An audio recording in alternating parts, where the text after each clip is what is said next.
दोस्तों, हज यात्रा 2025 की शुरुआत हो चुकी है। यह वह पवित्र यात्रा है जो लाखों मुसलमानों को सऊदी अरब के मक्का शहर में लाती है।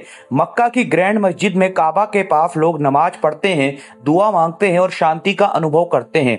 सऊदी अरब इस पवित्र भूमि की रक्षा करता है, लेकिन साल 1979 में इसी मक्का में एक ऐसा हंगामा हुआ जिसने पूरी दुनिया को चौंका दिया, जब मुसलमानों के सबसे पवित्र स्थल पर हमला हुआ। यह हमला कैसे हुआ, क्यों हुआ और इसके क्या नतीजे रहे, हम आपको इस वीडियो में इस घटना की पूरी डिटेल्स बताएंगे। दोस्तों, सऊदी अरब में मुसलमानों के दो सबसे पवित्र शहर मक्का और मदीना है। मक्का में काबा है, जहां 2025 में हज के दौरान लोग चक्कर लगाएंगे, और मदीना में पैगंबर मोहम्मद की मस्जिद और कब्र लोगों को सुकून देगी। सऊदी अरब इनकी देखभाल करता है। 2025 की हज में सुरक्षा, साफ सफाई और शानदार इंतजाम देखने को मिलते हैं। लेकिन 1970 का दशक इतना शांत नहीं था। उस समय तेल की खोज में सऊदी अरब में समृद्धि आई। रियाद और जेद्दा में ऊंची इमारतें, नई सड़कें और टीवी जैसे नए तौर तरीके आए। सरकार इसे प्रगति मानती थी, मगर कुछ लोग इससे नाखुश थे। उनके इस असंतोष ने एक बड़े तूफान की नींव रखी जो मक्का तक पहुंच गया। आइए इस तूफान की जड़ों को समझते हैं। दोस्तों, 1970 के दशक में सऊदी अरब में दो सोच आपस में टकराई। एक और नया जमाना था, पश्चिमी अंदाज की फिल्में और शाही परिवार का शानदार जीवन। दूसरी ओर कुछ लोग जो पुराने इस्लाम के रास्ते को बचाना चाहते थे। उन्हें लगता था कि सरकार इस्लाम के सिद्धांतों से भटक रही है। पश्चिमी प्रभाव और नए नियम उन्हें गलत लगते थे। इसी असंतोष में जुयमेन अल उतेबी नामक व्यक्ति सामने आया। वह पहले सऊदी में नेशनल गार्ड में था, लेकिन अब सख्त विचारों से भरा हुआ था। जुयमेन को विश्वास था कि सऊदी शासन भ्रष्ट है और इस्लाम को कमजोर कर रहा है। उसने अपने साथी मोहम्मद अल कहतानी को मेहंदी बताया, वह व्यक्ति जो कुछ मान्यताओं के अनुसार मुश्किल वक्त में इस्लाम को बचाएगा। उन दोनों की योजना थी सऊदी के शासन को हटाना और एक सच्चा इस्लामी राज्य बनाना। मक्का की ग्रैंड मस्जिद, जो पवित्रता का प्रतीक है, उनके लिए संदेश देने का मंच बनी।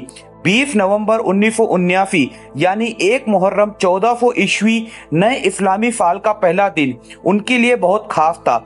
यह गुस्सा और बगावत ही हमले का कारण बना। 20 नवंबर 1979 की सुबह मक्का की ग्रैंड मस्जिद में हजारों लोग नमाज और दुआ में डूबे हुए थे। अचानक जुयमेन अल उतेबी और 200-300 सशस्त्र लोग अंदर घुस गए। उन्होंने बंदूकें, राइफलें, पिस्तौल और गोला बारूद अपने साथ लाया। सब कुछ चालाकी से ताबूतों, बैगों और गाड़ियों में छिपाए हुए थे। कुछ का अनुमान है कि 50,000 नमाजी उस वक्त वहां मौजूद थे। हमलावरों ने तेजी से दरवाजे बंद किए, मीनारों और छतों पर कब्जा किया और लोगों को बंधक बना लिया। जुयमेन ने मस्जिद के माइक से ऐलान किया, मोहम्मद अल कहतानी मेहंदी है, सऊदी सरकार को हटाओ और बगावत शुरू कर दो। इसके बाद गोलियां चली, चीखें गूंजी। मक्का, जहां हिंसा की मनाही है, अचानक डर से भर गया। हमलावरों ने बंधकों को डराया, कुछ को कमरों में बंद किया और मीनारों से फायरिंग शुरू कर दी। सऊदी सरकार यह सब देखकर हैरान थी। पहले उन्होंने बातचीत की कोशिश की, मगर जुयमेन नहीं माना। नेशनल गार्ड और सेना बुलाई गई। मस्जिद की पवित्रता की वजह से भारी हथियारों का इस्तेमाल सीमित रहा। धार्मिक मौलवियों ने फतवा दिया कि हिंसा का जवाब देना जायज है। हमलावर तहखानों, गलियारों और अंधेरे कोनों में छिप गए। वहां से लोगों पर गोलियां बरसाते रहे। यह हंगामा कई दिनों तक चला।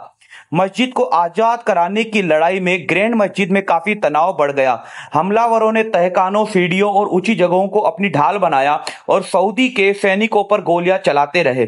सऊदी सेना और नेशनल गार्ड ने हिम्मत दिखाई। उन्होंने स्नाइपर्स तैनात किए, बख्तरबंद गाड़ियां लाई और छोटे हथियारों से जवाब दिया ताकि मस्जिद की पवित्रता को कोई नुकसान न पहुंचे।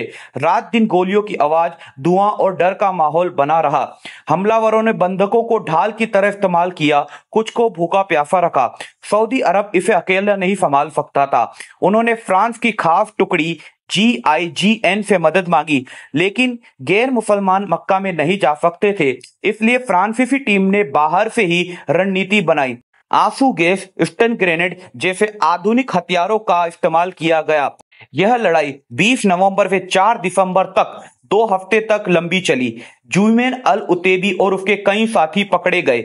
मोहम्मद अल कहतानी की जंग में मौत हो गई। हालांकि कुछ का कहना है कि यह कभी स्पष्ट नहीं हो सका। मस्जिद आजाद हो गई, लेकिन इसकी कीमत बहुत भारी थी। 127 सैनिक और 117 हमलावर और कई बंदिक मारे गए। सैकड़ों घायल हुए। मस्जिद की दीवारें, दरवाजे और फर्श पर गोलियों के निशान पड़ गए। सरकार ने सख्ती दिखाई। जुमैन और 63 लोगों को अलग अलग शहरों में फांसी दी गई। इस घटना ने सऊदी अरब को झकझोर करके रख दिया। मक्का शांति की जगह थी। ऐसा हंगामा पूरी दुनिया में किसे कबूल नहीं था। पवित्र मस्जिद का अपमान हुआ। सऊदी सरकार पर सवाल उठे कि मस्जिद, जो कि मुसलमानों का सबसे पवित्र स्थल है, वहां सुरक्षा में चूक कैसी हो गई। इसके बाद सऊदी अरब ने और कड़े कदम उठाए। नए गार्ड, नई चौकियां और सख्त जांच शुरू की, ताकि कोई भी पवित्र स्थल में हथियार न ला सके। इसके बाद सऊदी समाज में डर फैल गया। कुछ ने सरकार को दोष दिया, कुछ ने हमलावरों को गलत ठहराया। सरकार ने भी इसका सख्ती से जवाब दिया। कट्टर सोच को बढ़ावा मिला। इसके बाद सऊदी अरब अपने पुराने कट्टरपन की ओर लौटा। सार्वजनिक जीवन में सख्त नियम बनाए गए, जैसे कपड़ों और व्यवहार पर कड़ा नियंत्रण, ताकि इस्लामिक सिद्धांतों को मौजूद हो। महिलाओं पर प्रतिबंध लगाए गए। इसके बाद पूरी दुनिया में कट्टरपन पर चर्चा हुई और मक्का की शांति की कीमत समझी गई। सऊदी अरब ने हिम्मत से और शांति और स्थिरता कायम की। दोस्तों, 1979 का मक्का हमला एक कठिन सबक था, लेकिन सऊदी अरब ने हिम्मत और समझदारी से पवित्र भूमि को संभाला। आज हाजी सुकून से दुआ मांगते हैं, और यह हमें सिखाता है कि शांति, एकता और सम्मान की कीमत कितनी बड़ी होती है। इस कहानी को आपके दिल में रखें और मक्का मदीना की पवित्रता को हमेशा बढ़ावा दें। अगर आपको हमारी वीडियो पसंद आई है तो इसे लाइक कीजिए, चैनल को सब्सक्राइब कीजिए। मिलते हैं आपसे अगले किसी ऐसे ही वीडियो में। धन्यवाद।